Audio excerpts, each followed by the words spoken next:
And more good news coming for the BJP is from Nagpur, of course, the home of Devendra Fadnavis, home of Nitin Gadkari. Again, a sweep for the BJP in Nagpur. So, Shweta, Shalini, you can smile all the way. Except for a couple of pockets like Ichal Karanji, I don't see out of the 29 municipal corporations, maybe 4 or 5 at best are going against you. So, you can have a very, very wide smile. Yes, we are smiling already, and not 20 plus, but we are looking at a 25 plus strike rate. I think it is. If you actually look at December onwards, the local municipal elections saw a strike rate of 63%, and I think that is exactly what is happening here as well. And Rajdeep, just wanted to remind you, alliances are like marriage. I'm sure you are married for a long time. You think your wife is a senior partner in a marriage, or you are the junior partner in the marriage?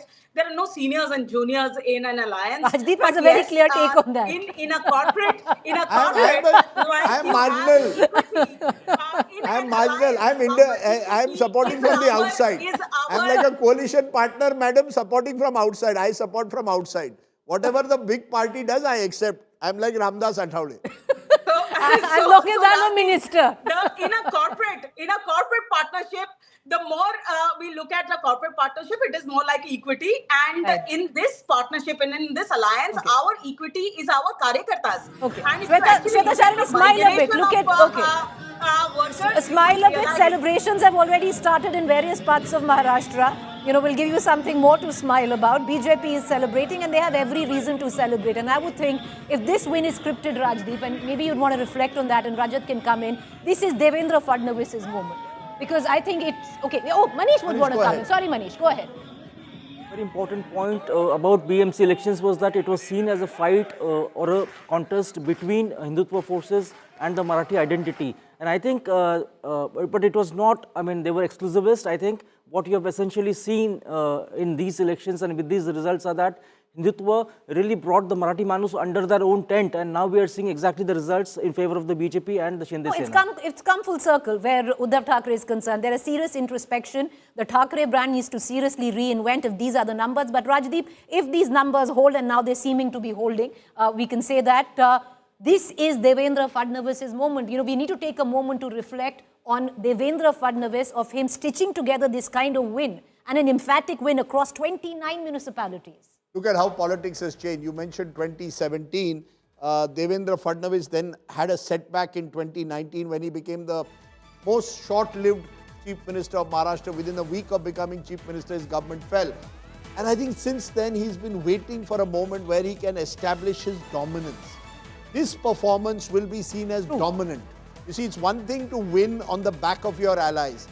This victory is not on the back of your allies. This victory is the BJP asserting itself as the party #1 and others dependent on it. And Devendra Fadnavis, as I said, consciously has made this election about himself in a way. You didn't see Modi campaigning, no Amit Shah, no Yogi Adityanath. Devendra Fadnavis has been the dominant figure. So if these numbers hold, you're quite right. This would be a major, major victory for Devendra Fadnavis, and his political graph would only grow higher. A Brahmin, a Maharashtrian, and so much was said about what is the quintessential Marathi Manus. For him, he's also Marathi. Is he the new Marathi Manus, which is aspirational, Rajdeep, who looks very differently at what is Marathi Asmita? Yes, I think so. I think, look, he comes from I think there's a generational shift also taking place in Maharashtra. You've got a 55-year-old who doesn't belong to the Pawar age. You see, Sharad Pawar dominated Maharashtra politics in whatever fashion for 25, 30 years.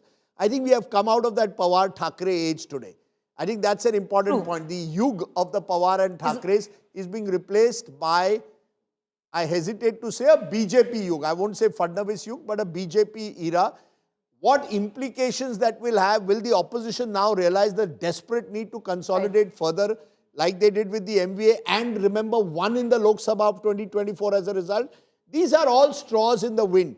I don't think the last act has been played out, but this scene has been won comprehensively by Devendra Fadnavis. And this scene has also been stitched together, viewers. And let's take it back, and Rajat wants to come in. All the way from 2017, Rajat, of what we are seeing today, what we are witnessing today, has been in place in the work since 2017. Well, if you When Devendra Fadnavis, though the election results came the BJP and the Shiv Sena way, he was still forced to sit in the opposition. He made this famous line in Hindi as the leader of opposition, कि मेरा पानी उतरता दे घर मत बसा लेना. You're right. मैं समंदर हूँ वापस जरूर आऊँगा. And what a way to rise and rise up election after election. We've seen in an assembly election the kind of record mandate that the BJP got.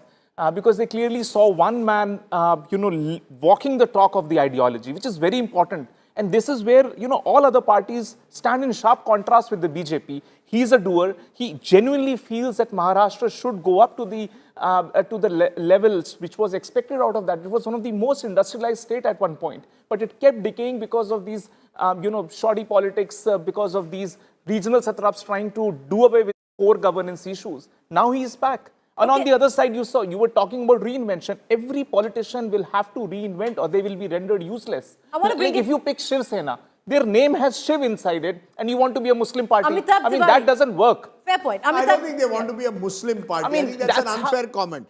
You see, how can you call them a Muslim party? Are you saying that if I try to reach out to voters, are we saying BJP is a Hindu party then? You see, because that's the danger. No, BJP is very clear. They are like, see, we remain a Hindu party. We want to be culturally there. People who want to join this bandwagon of a cultural Hindutva, they can join the bandwagon, including Muslims. I want to bring in... But these people, they don't want... See, just for the opportunistic politics that you want a vote share, because without that vote bank, you cannot build up a narrative. That is where the policy is.